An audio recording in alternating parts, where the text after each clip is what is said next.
Taon, we gather not just here in Carson, but in many parts of the world to commemorate the martyrdom of Dr. Rizal.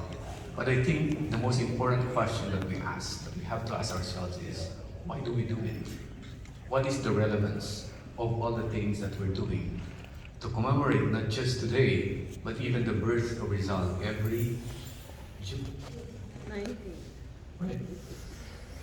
Well, the theme of this year's celebration of the martyrdom of Dr. Rizal, in case you don't know it yet, is Rizal, Science, Truth, and Life.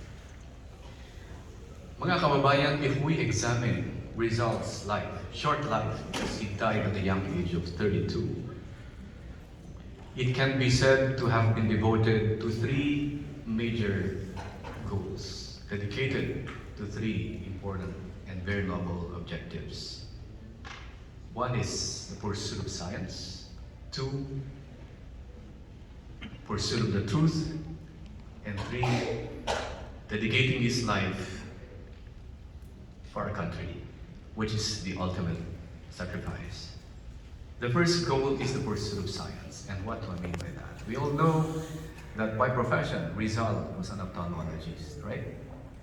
And using his scientific knowledge, he removed the cataract from the eye of his mother. But he was also a general doctor.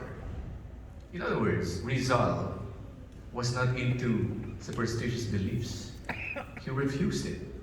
He refused to adopt, which were then very prevalent in the Philippines, and used instead science to effect change, not just in his immediate family, but in the entire Philippine society at that time.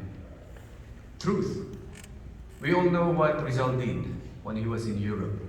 He wrote his two novels that sparked, that ignited the fire, that eventually led to the Philippines gaining its independence in 1898. He exposed the abuses of the Spanish colonial government. He was exposing the truth, and in the end, he paid dearly for what he did. Life, we all know what happened with him. In the end, he was executed in Bagumbayan. But in exchange, what did we gain?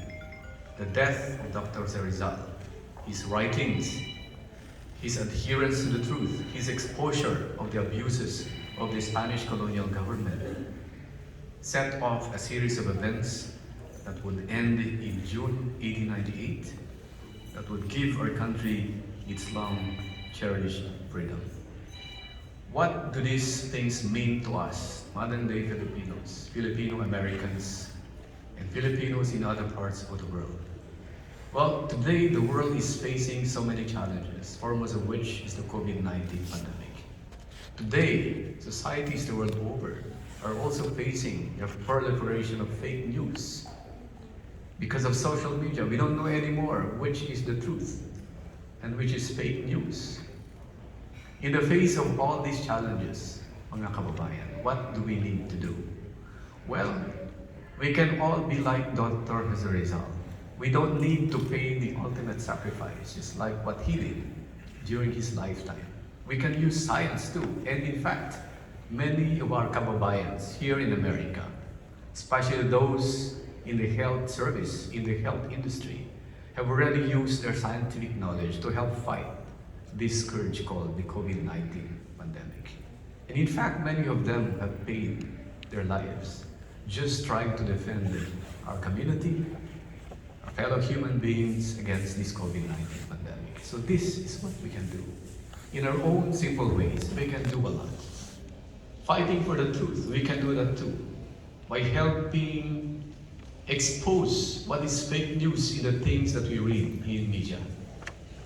Next year, the Philippines will be holding its next presidential elections. I'm sure that you will be reading a lot of news coming from so many sources.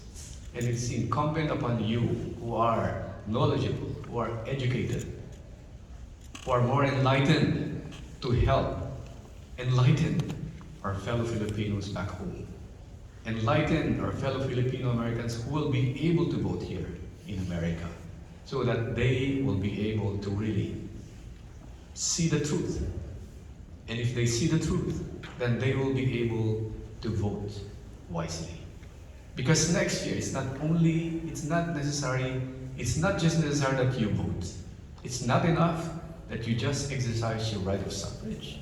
It is important that you vote wisely. And by that I mean you elect the right set of leaders that will lead our country for the next 6 years. Next year is going to be a pivotal moment in Philippine history. We have been suffering a lot because of the COVID-19 pandemic. And it is incumbent, not just upon whoever will be elected president, the next senators of the country, to lead the country to the right direction. It is incumbent upon all of us to help in this endeavor. And I think a good place to start to help in this endeavor is to recall, is to live the teachings, the ideals, the principles that were set by our national hero, Dr. Rizal. And today I think is a good day to start that, to remind ourselves that we, in our very own simple ways, whoever we are, wherever we are, we can actually do something to help our country, to help further improve our country, to help our fellow Filipinos by using whatever scientific knowledge we have, by using our education to help in seeking the truth, to help identify fake news, to fight pandemics, to fight disasters, both man-made and natural. So do not despair if in one of these days you will find yourself not being able to do major things to help our country. It's not necessary to do those things. It is important only that you do your own civic duties as a Filipino, as a Filipino American, wherever you are.